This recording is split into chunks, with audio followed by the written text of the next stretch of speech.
шаҳбоз раҷабзода, собиқ раиси терминали рақами 1 Душанбе, бо вуҷуди қаллобӣ ва ришвахорӣ ба андозаи калон алайҳаш ҳеҷ парвандаи боз нагардидааст.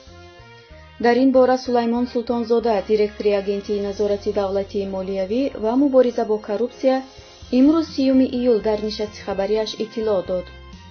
ӯ гуфт, агентӣ наметавонад дар ҳоле ки нисбати Раҷабзода ягон арзу шикоят ворид нашудааст, парванда ифтитоҳ кунад. шаҳбоз Раҷабзода, ҳамоне ки расман раисҷумҳур аз қаллобиаш ба андозаи калон зимни вохӯриаш бо кормандони гумрук, прокуратура ва андоз эълон карда буд.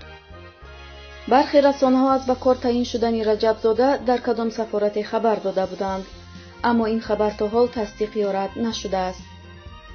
Раҷабзода аввалин мансабдоре нест, ки бо вуҷуди ошкор шудани ҷинояташ беҷазо мемонад. ба мансаби дигар ва ҳатто болотар гузаштани мансабдорони давлатӣ баъди ошкоршавии камбудиҳо дар фаъолияташон дар Тоҷикистон қариб ба ҳукми анъана даромадааст.